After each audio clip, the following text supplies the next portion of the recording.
That morning, HOA President Veronica Steinberg rolled up with 3 charter buses crammed full of her rich buddies to fish in my private lake. I watched her $1,000 designer heels sink deep into the mud as she shrieked, "You can't exclude us from community property." The sheer audacity boiled my blood. For 2 years, this entitled witch had tried stealing my family's 60-year legacy with fake surveys, lies, and bully lawyers. Now, she was trespassing with 40 strangers, trashing my grandpa's hand-built dock while bus diesel fumes choked the air. But she had no idea I wasn't the pushover she thought. As a retired electrician, I had a few tricks up my sleeve. What happened next? She lost everything: her status, her friends, her precious HOA throne. Moral: never mess with a man defending his legacy. What would you do if Karens invaded your backyard with busloads of strangers? Drop your city below. Bet half of you have HOA horror stories. I'm Marcus Fontaine, 52, and for 30 years I made my living solving electrical problems nobody else could figure out. Complex industrial systems, emergency repairs, the kind of work that teaches you patience, precision, and how to outthink people who think they're smarter than you. Sold my contracting business last year and moved back to the family property full-time. 40 acres of paradise with an 8-acre spring-fed lake that's been ours since 1962. My grandfather Frank bought this land when it was scrub brush and a tiny spring, then spent 15 years of weekends hand-digging that lake, laying every dockboard, building everything you see. The sound of gravel crunching under my boots on those same paths, that's my childhood soundtrack. The smell of pine mixed with clean lake water hits different when you know your grandfather's sweat built it. The rough bark of the old oak where he carved our initials in 1975. I still run my fingers over those grooves and remember his lessons about standing up to bullies. 10 years ago, Willowbrook Estates HOA sprouted around my property like expensive weeds. 47 houses worth $800K to $1.2 million, filled with retirees chasing the lakefront lifestyle. Of course, my property predates their HOA by decades. I'm not a member, never signed anything, and legally they have zero authority over my land. The lake? Completely mine according to every survey that matters. For years, everything was fine. New neighbors waved, complimented the view, asked about fishing. Normal small-town stuff. Then Veronica Steinberg moved in 3 years ago and turned my peaceful retirement into a war zone. Picture this: 58-year-old real estate attorney from California, drives a white BMW she washes obsessively, carries a legal pad like it's a loaded weapon. Within 6 months, she'd bullied her way into HOA presidency. Within a year, she'd terrorized 6 neighbors over garbage cans, fence heights, and non-conforming landscaping. This woman could find legal violations in a church picnic. I minded my own business until last spring, when Veronica showed up with her predator smile and fake concern. "Your lake is creating mosquito breeding conditions that affect our property values," she announced. "You need to install a $15,000 filtration system immediately to address this community health crisis." I walked her to my property stakes, showed her the surveys, explained that spring-fed lakes don't breed mosquitoes, politely declined her generous offer to spend my money fixing her imaginary problem. Big mistake. The harassment started within 48 hours. Anonymous complaints to county health about stagnant water. Mystery inspectors showing up with clipboards and attitudes. The diesel stench from her environmental assessment trucks poisoning my morning coffee routine. When the county inspector finally tested my water, he practically laughed. "This is cleaner than most municipal supplies," he told me. "Whoever's complaining is either ignorant or lying." That's when it clicked. Veronica wasn't concerned about mosquitoes or property values. She wanted something else entirely, and she'd decided a simple retired electrician would roll over and play dead. But here's what she didn't know about electricians. We troubleshoot for a living. We trace problems back to their source, identify the real issue behind the obvious symptoms, and we always have backup plans. Veronica thought she was dealing with some pushover old man who'd cave at the first threat of legal action. What she was actually dealing with was someone who'd spent 3 decades outthinking people who underestimated him, someone who knew how to read schematics, follow paper trails, and wire systems that work exactly like they're supposed to. And after 30 years of emergency calls, I'd learned the most important lesson of all. When someone's trying to electrocute you, you don't just fix the immediate problem. You trace it back to the breaker box and shut down their whole damn system. 2 weeks after that mosquito conversation, Veronica went nuclear. I was sipping coffee on my dock when a white county van roared into my driveway, kicking up gravel like machine gun fire. Right behind it, her BMW, polished to mirror shine and gleaming with malicious intent. She'd filed a formal health department complaint claiming my lake was a stagnant breeding ground threatening community wellness. The audacity made my coffee taste bitter. The inspector, a weathered guy named Dave, climbed out looking embarrassed. "Mr. Fontaine, I'm sorry about this. Got orders to investigate every complaint, but honestly, this feels like rich people drama." Veronica strutted over in her power suit and designer heels, legal pad clutched like a battle axe.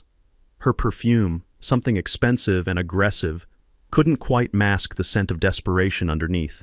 She supervised Dave's every move with the intensity of a prison warden. For 2 hours, Dave tested water samples, examined the spring filtration, even waded knee-deep to check the source points. His verdict?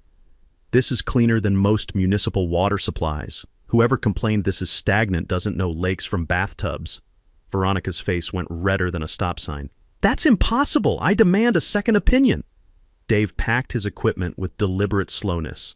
"Ma'am, I've been doing this 23 years. This lake is pristine." But that afternoon brought round two. A certified letter claiming my property violated mysterious watershed protection agreements that somehow I'd never signed because they'd never existed. The legal language was dense enough to choke a lawyer, full of phrases like community environmental obligations and collective resource management. Now, here's something I learned rewiring commercial buildings. When someone throws technical jargon at you to justify nonsense, they're usually hiding a fundamental flaw in their system. So I did what any good electrician does when troubleshooting. I traced the problem back to its source. 3 hours of digging through county databases revealed Veronica's dirty little secret. Her California bar license was under disciplinary review for deliberate misrepresentation of property rights in a real estate deal.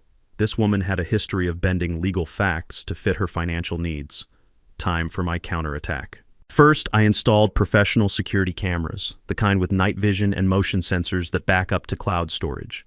If Princess Veronica wanted to play games on my property, every move would be recorded in high definition. Then I replaced my polite private property signs with legal notices citing specific state statutes.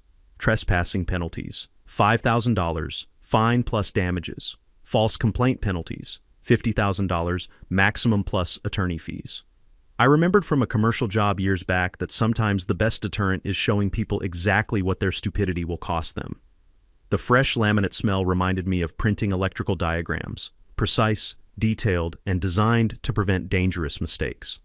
But 3 days later, Dave called with news that changed everything. "Marcus, thought you should know. That Steinberg woman tried to slip me $2,000 to alter my water quality report. Offered it as a consulting fee for additional testing services." My grip tightened on the phone. I'd seen this before during a hospital rewiring job where a contractor tried bribing the electrical inspector. Bribery of a government official carries 5 years in federal prison.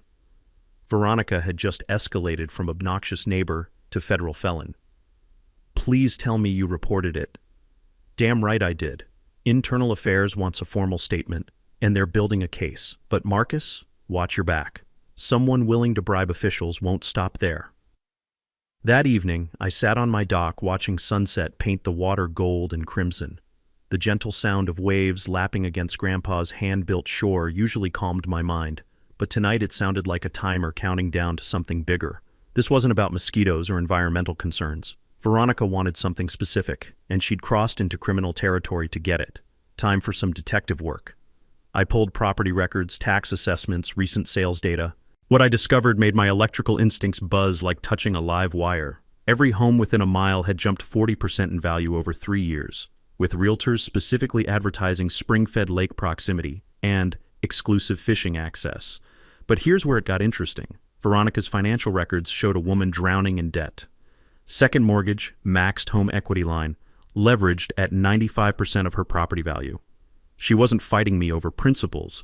She was fighting because my lake represented her financial salvation. If she could somehow establish community access rights, every property in Willowbrook Estates would jump another 20% overnight. Her over-leveraged investment would suddenly look genius instead of desperate. Simple contractor math. My grandfather's legacy was worth millions to her, and she planned to steal it one fraudulent legal claim at a time. But Veronica had made one fatal miscalculation. She thought a simple retired electrician wouldn't know how to trace a complex problem back to its source. Time to teach her that some circuits, once you flip the wrong breaker, can't be reset. Veronica's next attack came like a precision missile strike disguised as community service. She organized an emergency neighborhood meeting about shared water resource management at the Willowbrook Clubhouse, complete with official-looking invitations and legal letterhead. Of course, I wasn't invited. Found out when my neighbor Dorothy Lennox called, her 78-year-old voice shaking with fury. "Marcus, get down here now. This witch is telling lies about your family that would embarrass the devil himself." I arrived to find 40-plus residents packed into the clubhouse like sardines, Veronica commanding center stage with the confidence of a courtroom prosecutor. She'd prepared a full PowerPoint presentation, fake historical documents spread across tables, and enough legal jargon to choke a Supreme Court justice. The air reeked of expensive coffee and barely contained greed as neighbors eyed each other, calculating their potential lake access benefits. "Ladies and gentlemen," Veronica announced, clicking to an aerial photo of my property, "what we have here is a textbook case of individual selfishness overriding community rights. This lake has been enjoyed by area residents since the 1940s, decades before any single family claimed exclusive ownership." She clicked to her masterstroke, a yellowed document labeled 1955 Community Fishing Access Agreement. It looked official enough to fool anyone not paying attention to details, but I was paying very close attention, and what I saw made my electrician's instincts scream like a smoke detector. The 1,955 inches document mentioned environmental impact assessments, a concept that didn't exist until the National Environmental Policy Act of 1970. The signatures were obviously photocopied from different sources and pasted together. The paper had been artificially aged with what looked like coffee stains and steel wool scratches. During my contracting years, I'd seen plenty of forged inspection certificates from fly-by-night competitors. This was amateur hour fraud, but packaged with enough official presentation to fool people who wanted to be fooled. She cycled through more evidence: a 1961 watershed agreement referencing GPS coordinates that wouldn't be available to civilians until 1983, and a 1958 community access treaty, allegedly signed by my grandfather using a signature clearly traced from his 1962 property deed. 12 HOA members nodded along like hypnotized chickens, so hungry for lake access they'd swallow any lie that justified their greed. Time to electrocute this fraud show. I stood up in the back. "Excuse me, Veronica, but I'd like to address these fascinating historical discoveries." Her face went white as fresh paint. She clearly hadn't planned on the actual property owner crashing her perjury party. "Mr. Fontaine, this is a private HOA meeting." "About my private property," I interrupted, walking down the center aisle with the deliberate pace of someone about to flip a breaker. "That gives me standing." I connected my phone to her projector and took over her show. First slide: the original 1962 property survey with clear boundary markers. Second, construction photos of Grandpa building the lake, authenticated by the County Historical Society. Third, Dorothy's 40-year collection of neighborhood photos showing zero community lake use.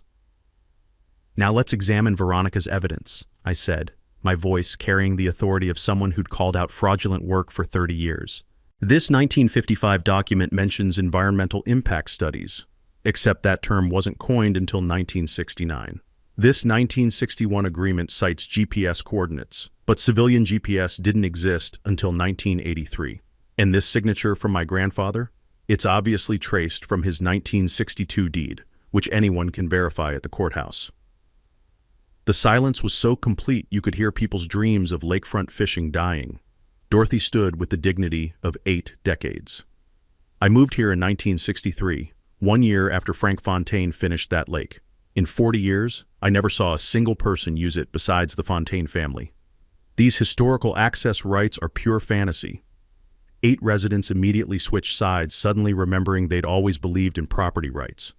4 went neutral, unwilling to pick fights, but Veronica's core supporters, 3 wealthy transplants who'd bought into Willowbrook specifically for lakefront lifestyle bragging rights, doubled down on stupidity. "Anyone can forge old photographs," one muttered. "Absolutely," I agreed, staring directly at Veronica. "Which is why document forgery carries 7 years in federal prison. Amazing what some people risk for a fishing hole." But here's the beautiful part. I'd been recording everything on my phone. Her presentation of forged documents, her false historical claims, her deliberate fraud, all captured in prosecutable quality. As chaos erupted, Veronica made one final desperate play. This isn't over, Fontaine. I'm filing an injunction to prevent you from excluding community members until this is resolved in court. I smiled like an electrician watching someone grab a live wire despite clear warnings. Please do, Veronica. Present your evidence to a real judge. I'm sure they'll find your historical documents absolutely fascinating. The taste of victory was sweeter than my grandfather's homemade fishing bait. Veronica was about to learn that some lies are too big to survive legal scrutiny. Veronica's courtroom threat wasn't empty bluster. Within 72 hours, she'd weaponized the legal system like a guided missile aimed at my property rights. Her first salvo came in the form of a certified surveyor who showed up to correct historical boundary inaccuracies. The man stumbling around my property with outdated equipment looked about as qualified to survey land as a goldfish was to perform surgery. Rick Dawson drove a rusted pickup held together with duct tape and determination, hauling surveying gear that belonged in a museum. While Rick fumbled with a theodolite older than disco music, I ran a quick background check on my laptop. The results made my coffee taste bitter with disgust. This clown wasn't licensed to survey anything in our state. His Pennsylvania credentials had been revoked for gross incompetence and fraudulent reporting. Yet here he was, measuring my grandfather's legacy with the precision of a drunk meteorologist. By afternoon, Rick had produced his masterpiece of fraud, a corrected survey, claiming the original 1962 boundaries were fundamentally flawed, and my lake extended into community watershed territory. The document looked like something a middle schooler might forge for a history project. Wrong paper stock, impossible measurements, and legal descriptions that referenced streets that didn't exist. But Veronica's real masterstroke came next. She filed a preliminary injunction demanding I stop excluding community members from historically shared water resources until her boundary dispute could be resolved. 47 pages of pure legal fiction, citing the same forged documents from her clubhouse dog and pony show. Then she escalated to psychological warfare, bringing her wealthy friends to fish on my lake without permission. The first invasion happened on a crisp Saturday morning. 12 people in rental cars descended on my property like locusts in designer fishing vests, hauling gear worth more than most people's cars. They set up folding chairs on my dock, scattered energy bar wrappers around my fish cleaning station, and cast expensive lines into water that belonged to my family. The smell of their imported sunscreen mixed with diesel fumes from their idling BMWs turned my peaceful morning into an olfactory assault. I walked down with my camera, documenting every entitled face and out-of-state license plate. "Excuse me, but you're trespassing on private property." A woman in a $300 fishing outfit that had never seen actual fish laughed at me. Veronica Steinberg gave us permission. The court case means we can use this lake until everything's settled legally. That's when Veronica's true strategy crystallized in my mind like ice forming on winter water. She wasn't just trying to steal my property through legal manipulation. She was creating adverse possession evidence by establishing a pattern of community use. I'd encountered this scam years ago during a commercial electrical job where a neighboring business tried claiming part of my client's parking lot. The legal principle is simple but dangerous. If someone uses your land openly for 7 years while you don't object, they can actually claim ownership in court. The only defense is immediate, documented objection to every single trespass. So I did exactly that. Handed each trespasser a written notice citing specific state trespassing statutes, photographed them receiving the notices, and gave them 15 minutes to vacate before I involved law enforcement.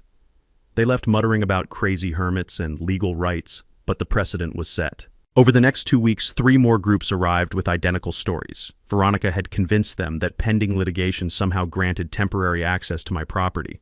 My motion-activated sprinkler system became the MVP of property defense. Nothing ruins a trespasser's designer outfit quite like an unexpected Arctic shower while they're trying to steal your base.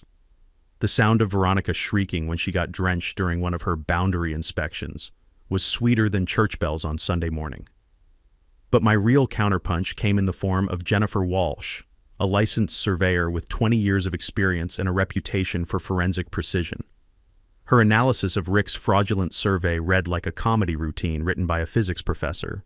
The submitted measurements contain computational errors of such magnitude, Jennifer wrote in her official report, that the described property boundaries would require the lake to exist in multiple dimensions simultaneously. Several corner markers are plotted in locations that would violate basic laws of geometry. She'd essentially proven that Rick's survey was not just wrong, it was physically impossible. Armed with Jennifer's devastating professional analysis, I filed my own legal motion, not just to dismiss Veronica's ridiculous injunction, but to have her sanctioned for knowingly presenting fraudulent evidence to the court. In our state, that carries both criminal penalties and mandatory reimbursement of all attorney fees. But the most satisfying moment came when I realized Veronica had made a critical tactical error. By bringing witnesses to her fraudulent activities, she'd created a paper trail that would be impossible to deny in court. The woman who thought she could outsmart a simple electrician was about to discover that some circuits, once overloaded, explode with spectacular results. The breakthrough came from pure electrical troubleshooting instinct. When a circuit keeps shorting out, you don't just fix the obvious problem. You trace it back to find the real cause hidden in the system. I was researching property records at the county clerk's office when the scent of expensive perfume and desperation announced Veronica's arrival. She settled 2 tables away, hunched over documents with the intensity of someone defusing a bomb. What caught my attention wasn't her presence. It was what she was researching. Not boundary disputes or environmental regulations, but ownership histories, tax assessments, and recent sales data for every property within 5 miles of my lake. When she stepped outside for a phone call, I moved closer to her abandoned paperwork. What I saw made my coffee taste like liquid betrayal. Handwritten notes covered the margins. Market value $3.2 million. Forced sale target $1.8 million. Development potential. Luxury lakefront subdivision. Community access, equal sign, 60% value reduction. She wasn't trying to steal my property for community access. She was orchestrating a real estate scam to force me into selling below market value so she could flip it for massive profit. I followed her outside and positioned myself behind a concrete pillar where her voice carried clearly in the crisp morning air. "The property is absolutely perfect," she was saying into her phone. 8-acre spring-fed lake, 40 acres of pristine land, zoned for residential development. The old fool has no idea he's sitting on a gold mine. The sound of traffic couldn't drown out her predatory excitement. "No, he won't sell voluntarily. That's why we're manufacturing the legal crisis.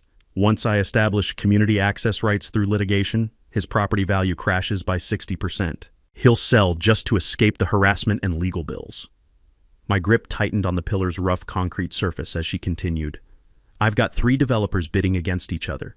Minimum $2.8 million for immediate cash purchase. After all expenses, I'm looking at $450,000 profit. Maybe more if they get into a bidding war." But then her tone shifted to something resembling panic. "The California situation is critical now.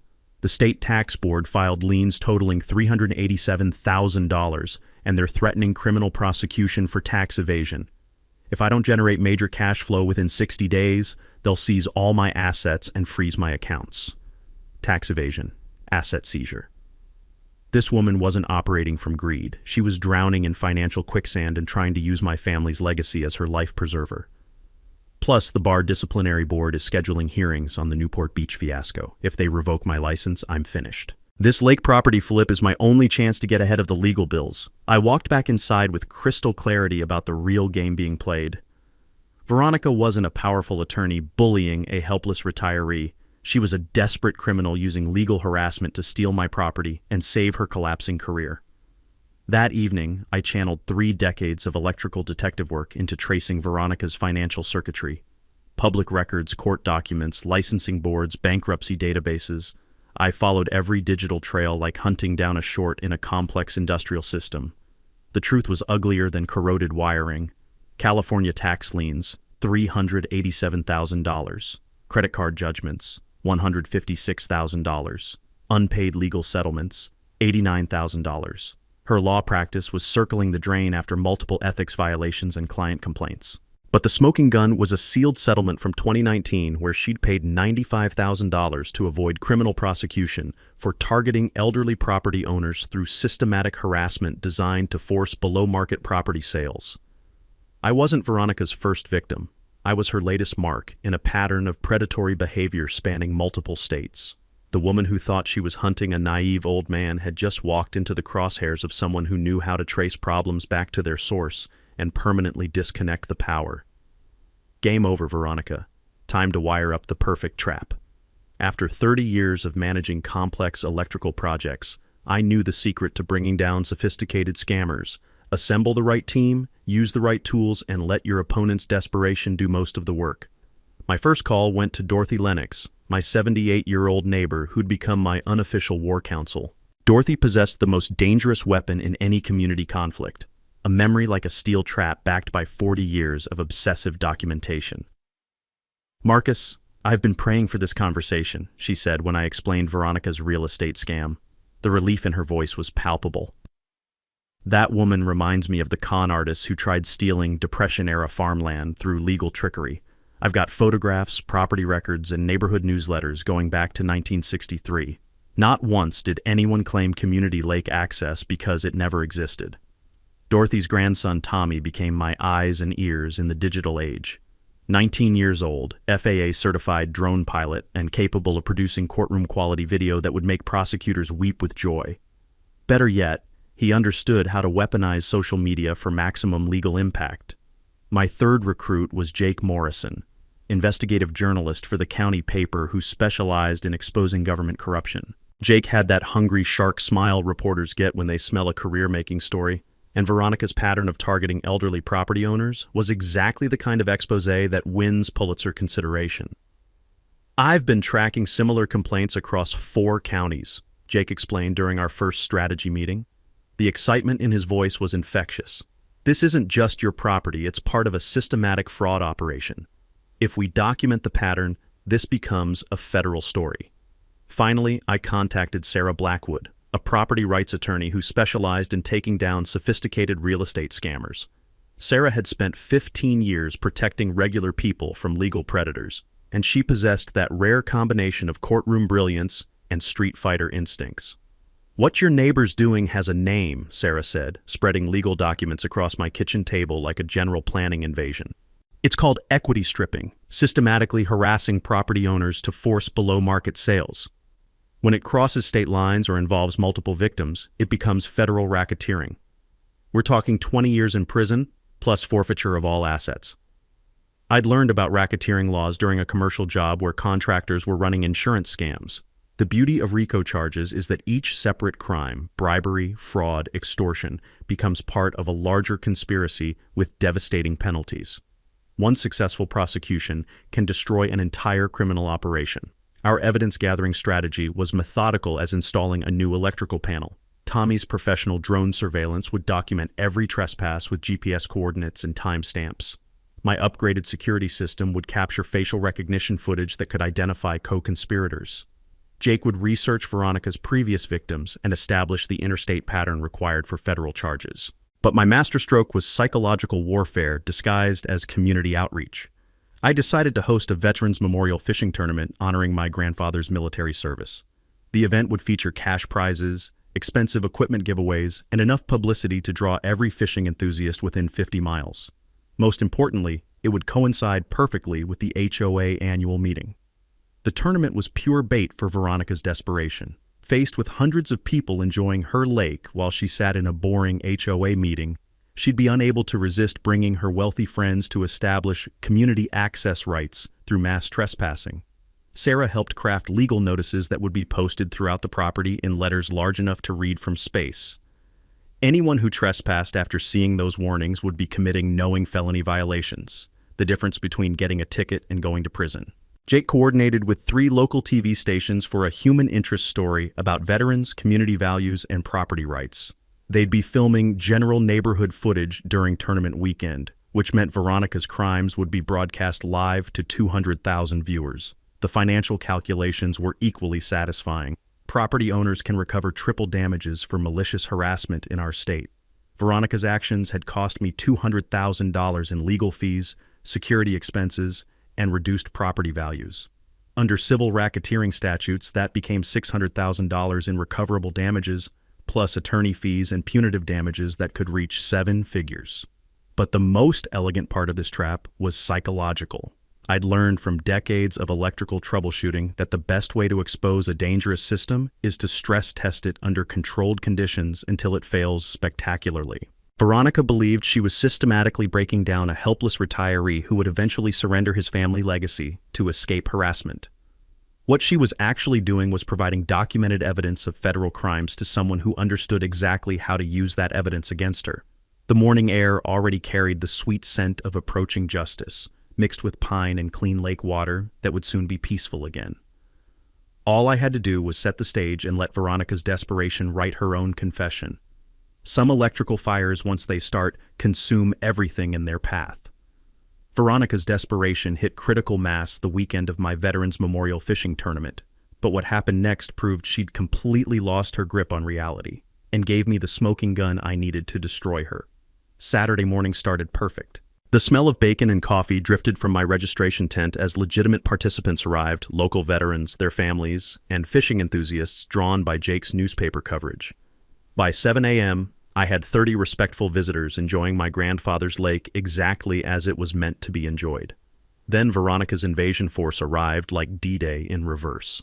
3 charter buses roared up my gravel driveway, diesel engines belching black smoke that turned my peaceful memorial into a toxic wasteland.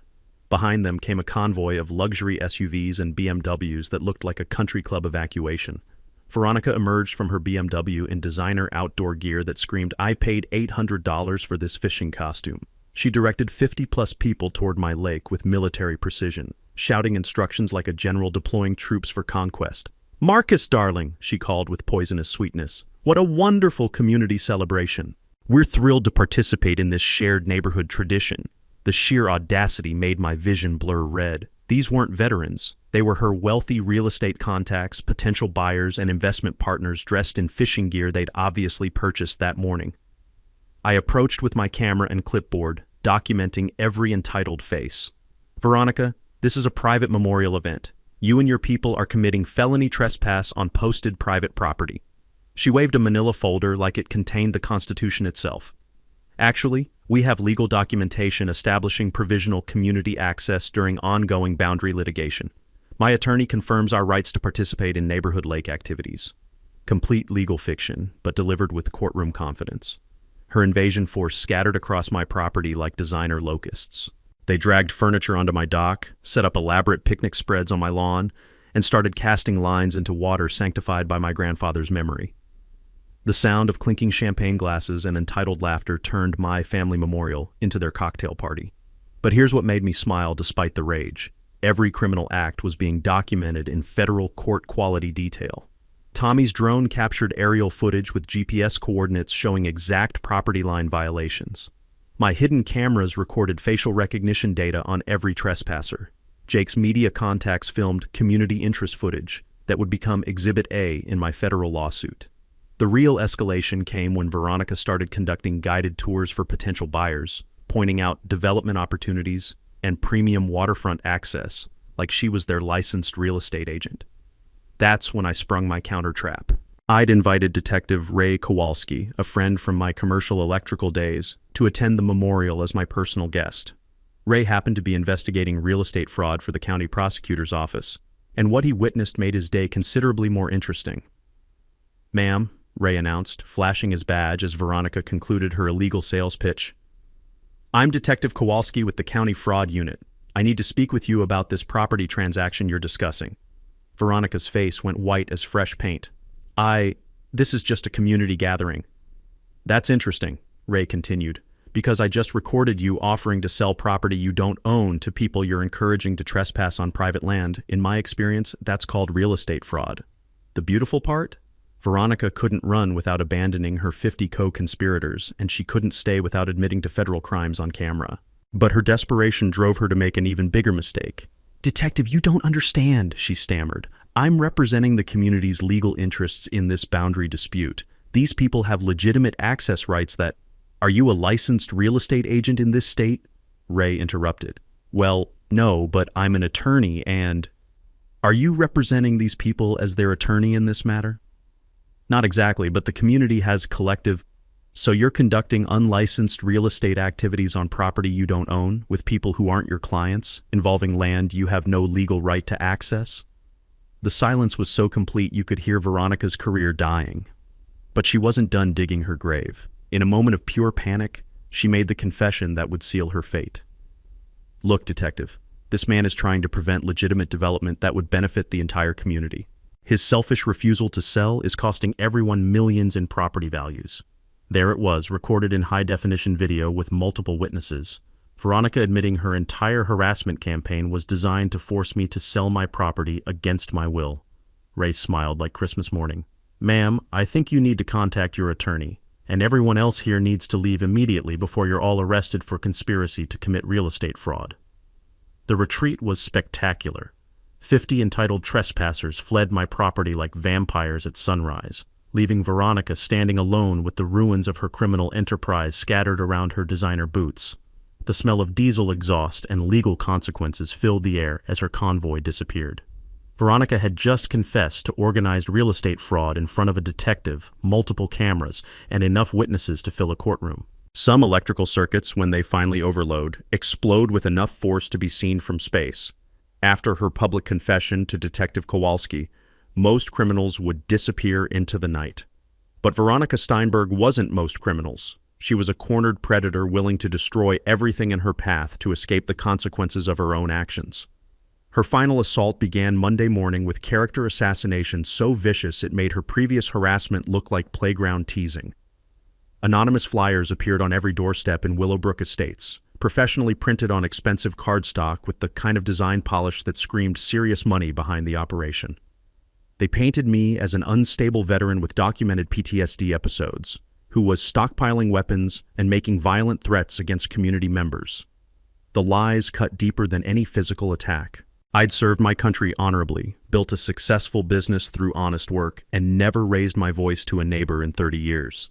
But Veronica understood that in today's climate, accusations travel faster than truth, and fear spreads quicker than facts. Her digital warfare campaign launched simultaneously across multiple platforms. Fake Facebook profiles appeared overnight, posting fabricated stories about my increasingly erratic behavior and concerning late-night activities. Anonymous next-door posts warned neighbors about the dangerous loner, who was becoming hostile toward community safety initiatives. The smell of burning reputation filled my morning coffee as former clients started calling with worried questions about my mental health situation. But Veronica's cruelest blow targeted my veterans' benefits and professional reputation.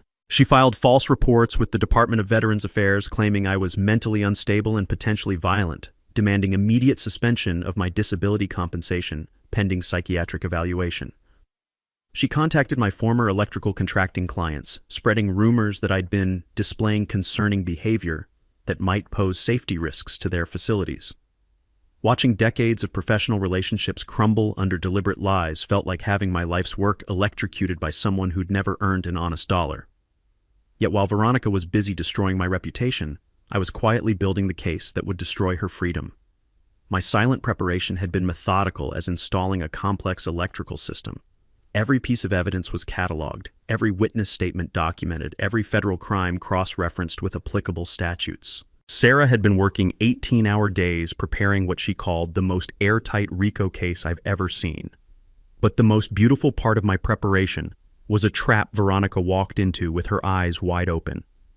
County Commissioner Patricia Wells had been cooperating with federal investigators since Detective Kowalski filed his report. When Veronica requested a private meeting to discuss community development concerns, Commissioner Wells agreed, while wearing an FBI wire that would record every word of Veronica's final confession. The meeting took place at Le Bernardin, an upscale restaurant where Veronica felt comfortable conducting her criminal business. The soft jazz music and clinking crystal provided an elegant soundtrack for federal crimes being committed in broad daylight. Tommy had positioned himself 3 tables away with professional recording equipment that captured every nuance of Veronica's self-destruction. Commissioner Wells, Veronica began, sliding a thick manila envelope across the white linen tablecloth, some property owners become obstacles to community progress. This contains $25,000 in appreciation for your support of emergency eminent domain proceedings against the Fontaine property. The casual way she discussed bribing a public official made my blood run cold. This woman had no moral boundaries whatsoever. Commissioner Wells played her part perfectly. What specific concerns justify such extreme measures, Ms. Steinberg? The property owner has been making verbal threats, displaying erratic behavior, and refusing reasonable community cooperation. Frankly, Marcus Fontaine has become a danger to neighborhood stability. Every lie was being recorded in federal court quality. I have documentation of his aggressive confrontations, Veronica continued, producing a folder of completely fabricated incident reports. plus sworn statements about his threatening behavior and unstable mental condition. She was describing a fictional version of our conflict where she was the heroic community leader protecting innocent neighbors from a dangerous lunatic. But then came the moment that guaranteed her destruction. Look, Patricia, eminent domain can be expedited when property owners are deemed mentally incompetent. A quick psychiatric hold, emergency seizure procedures, and this problem disappears forever. The community gets lakefront development, you get credit for decisive leadership, and I get the commission on a $3 million property flip. The breathtaking cruelty of her plan, having me committed to steal my family's legacy, was spoken with the casual tone of someone ordering dinner. "What exactly are you proposing?" Commissioner Wells asked. "Full cooperation with expedited seizure proceedings for the consulting fee in that envelope, plus $50,000 when the transaction closes. Simple business." The FBI now had recorded evidence of bribery, conspiracy to violate civil rights, abuse of government power, and attempted theft through corruption of official processes. Federal crimes carrying decades in prison. But the most satisfying part was Veronica's complete obliviousness to the trap closing around her. While she thought she was corrupting another government official, she was actually confessing to multiple felonies in high-definition audio quality. The woman who'd tried to steal my grandfather's legacy through lies and legal manipulation had just handed me the evidence to destroy her completely. Some predators are so focused on their prey, they never notice the hunter taking aim. The HOA annual meeting on Saturday evening was supposed to be Veronica's triumphant finale. Instead, it became her public destruction, witnessed by 250 people, and broadcast live across 3 counties. The Willowbrook clubhouse was packed beyond fire code limits. Residents, media crews, county officials, and what Veronica didn't realize were federal agents scattered throughout the crowd like landmines waiting to explode. The air reeked of nervous sweat mixed with overpriced catered coffee as people who'd avoided conflict for years sensed they were about to witness blood in the water. Veronica had choreographed the evening like a legal execution, complete with professional audio-visual equipment, staged expert witnesses, and an agenda designed to railroad through her emergency community safety resolution. She'd filled the front rows with her financial co-conspirators and prepared what she believed would be the death blow to my property rights. She opened with the confidence of someone who'd never lost a rigged game, her $3,000 power suit gleaming under harsh fluorescent lights. "Ladies and gentlemen, tonight we confront a crisis that threatens every family in Willowbrook Estates." Her PowerPoint presentation was propaganda worthy of a totalitarian regime. Doctored aerial photos labeled my property as environmental hazards, fabricated incident reports describing my escalating violent behavior, professional charts showing how my anti-social property hoarding was destroying everyone's home values. "The era of tolerating unstable individuals has ended," she declared, advancing to a slide titled Emergency Psychiatric Intervention and Property Seizure. "Community safety demands immediate action." She introduced her star witness with theatrical flourish. Dr. Stephen Walsh, forensic psychiatrist specializing in veteran mental health disorders. The man who approached the microphone looked credible enough to fool a jury. Expensive suit, confident bearing, professional demeanor. What the audience didn't know was that Dr. Walsh was actually her unemployed brother-in-law from Bakersfield, California. Based on extensive behavioral analysis, fake doctor, Walsh testified with practiced authority, Mr. Fontaine exhibits classic symptoms of PTSD-induced paranoid aggression. His property isolation behaviors and social withdrawal indicate dangerous psychological deterioration, requiring immediate intervention. 12 residents nodded like hypnotized sheep, seduced by official-sounding psychiatric jargon that justified their hunger for my lake access. The taste of impending justice was sweeter than my grandfather's honey as I stood up in the back row. "Veronica, I'd like to address these expert medical opinions." Her face went white as cemetery marble. She'd clearly expected me to cower at home while she demolished my reputation in absentia. "Mr. Fontaine, this is a closed community safety meeting." "About my mental health and my property," I interrupted, walking down the center aisle with the measured pace of someone about to flip the master breaker. "That gives me standing." I connected my laptop to her presentation system and hijacked her own equipment for my counterattack. "Ladies and gentlemen, let me share actual facts about this community crisis." Slide 1. Veronica's California tax liens totaling $387,000, with official state documents showing pending criminal prosecution for tax evasion. Audible gasps rippled through the crowd as they realized their HOA president was a fleeing felon. Slide 2. Her bar disciplinary record displaying multiple ethics violations, including the Newport Beach real estate fraud that had triggered her California escape. Slide 3. A timeline of her systematic harassment campaign against my family, complete with dates, documentation, and recorded evidence of each criminal act. But my nuclear weapon was slide 4. High-definition audio from her bribery meeting with Commissioner Wells. Veronica's own voice filled the silent clubhouse. A quick psychiatric hold, emergency seizure procedures, and this problem disappears forever. I get the commission on a $3 million property flip, you get credit for decisive leadership, and everyone wins. The silence was so profound you could hear people's worldviews collapsing in real time.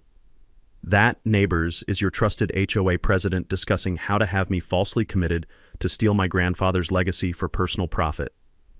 Dorothy Lennox rose with the moral authority of 8 decades. I've known Marcus Fontaine for 40 years. He's one of the most honorable men in this community. This woman is a predator who's been manipulating all of us. But the evening's climax came when I dropped my final bomb. Oh, and Dr. Stephen Walsh? I clicked to his unemployment records from California. Meet Kevin Steinberg, Veronica's brother-in-law, who's been collecting welfare while committing perjury in our courtroom. The fake expert's face crumbled as his entire charade evaporated on the giant screen. That's when FBI Special Agent Rebecca Martinez stepped into the light, her badge gleaming like a beacon of justice. Veronica Steinberg, you're under arrest for bribery of public officials, conspiracy to violate civil rights, organized real estate fraud, and wire fraud across state lines. The metallic click of handcuffs closing was the most beautiful sound I'd ever heard. As Veronica was perp-walked past her former victims, 3 TV stations broadcast her destruction live to 200,000 viewers. Her criminal empire collapsed in front of the very community she'd tried to manipulate. The HOA voted unanimously to remove her from all positions and formally apologize for enabling her harassment campaign. Justice, like electricity, always finds the path of least resistance, straight to the truth. 6 months later, the sound of children's laughter mixed with gentle splashing echoed across my grandfather's lake, the sweetest music I'd heard since this nightmare began. What had once been a battlefield was now healing ground where disabled veterans learned to find peace in the same waters that had always brought my family solace. Veronica's legal destruction was swift and absolute. She pleaded guilty to 14 federal charges including bribery, conspiracy to violate civil rights, organized fraud, and attempted theft through government corruption. The federal judge showed no mercy. 10 years in federal prison, $847,000 in fines and restitution, and permanent disbarment from practicing law anywhere in America. Her fake expert brother-in-law got 4 years for perjury and conspiracy. Her real estate co-conspirators lost their licenses, faced bankruptcy from civil lawsuits, and several fled the state to escape the avalanche of criminal referrals I'd generated. But the most satisfying justice was watching Veronica's financial empire collapse like a controlled demolition. Federal asset forfeiture seized everything: her BMW, her over-leveraged mansion, every bank account she'd used to fund her harassment campaign. The woman who'd tried to steal my grandfather's legacy died broke, disgraced, and forgotten. The real victory, though, was resurrection from the ashes of her criminal enterprise. Dorothy Lennox became HOA president by unanimous vote, bringing 4 decades of neighborhood wisdom and enough moral authority to prevent future Veronicas from taking root. Her first official act was presenting me with a formal community apology and a service award for protecting property rights for every resident. The new leadership immediately passed the Fontaine Protection Protocols, ironclad rules preventing harassment of property owners, requiring transparent financial reporting, and establishing an ombudsman to investigate complaints before they escalated to legal warfare. My property values didn't just recover, they exploded. National media coverage of my victory made Willowbrook Estates famous as the community where individual rights triumphed over systematic fraud. Realtors now advertise where property rights are protected, and home values jumped 40% across the entire development. But the most meaningful change was personal. The stress and isolation that had poisoned my retirement dissolved like morning mist off calm water. Neighbors who'd avoided me during Veronica's reign now stopped by with fishing stories, homemade cookies, and requests for advice about protecting their own rights. This community healing inspired something beautiful: the Frank Fontaine Memorial Conservation Initiative, funded by my lawsuit settlement and matching donations from residents eager to make amends for their silence during the harassment. We established a $15,000 annual scholarship for students studying environmental science, ensuring my grandfather's hand-built lake would inspire future conservation leaders. We also created a therapeutic fishing program for disabled veterans, complete with accessible docks and adaptive equipment that helps wounded warriors rediscover peace one cast at a time. The scent of barbecue smoke and sound of family laughter now fill weekend air where diesel fumes and entitled arguments once poisoned paradise. Our conservation festivals draw families from across the county to learn watershed protection, sustainable fishing, and why private property rights are essential to environmental stewardship. Jake Morrison's investigative series won a state journalism award and inspired legislation protecting property owners from HOA abuse. Sarah Blackwood became the region's premier property rights attorney, using Veronica's prosecution as a template for defeating similar scams in 6 states. Tommy launched a thriving security consultation business protecting elderly property owners from fraud, combining his technical skills with street wisdom about documenting harassment campaigns. His work has already saved 15 families from Veronica-style schemes. Detective Kowalski got promoted to sergeant and now heads the county's new Elder Fraud Task Force, using our case as training material for identifying real estate predators. On quiet mornings, I sit on my grandfather's hand-built dock watching sunrise paint the water gold and crimson, listening to peaceful sounds of community restored. The rough bark of our carved oak still bears initials from 1975, reminding me that some legacies are worth any fight. Every ripple carries Grandpa's lesson about bullies. The best way to stop predators is shining enough light that they can't hide in shadows anymore. Veronica thought she was hunting a helpless old man, but walked into the crosshairs of someone who understood that justice, like electricity, always finds its way to the truth. What would you do if someone tried stealing your family's legacy? Drop your worst HOA nightmare in the comments. Some of your stories might be crazier than mine. And smash that subscribe button for Karen's stories, because next week I'm exposing the neighbor who claimed he owned half my driveway. Spoiler, that didn't end well for him either.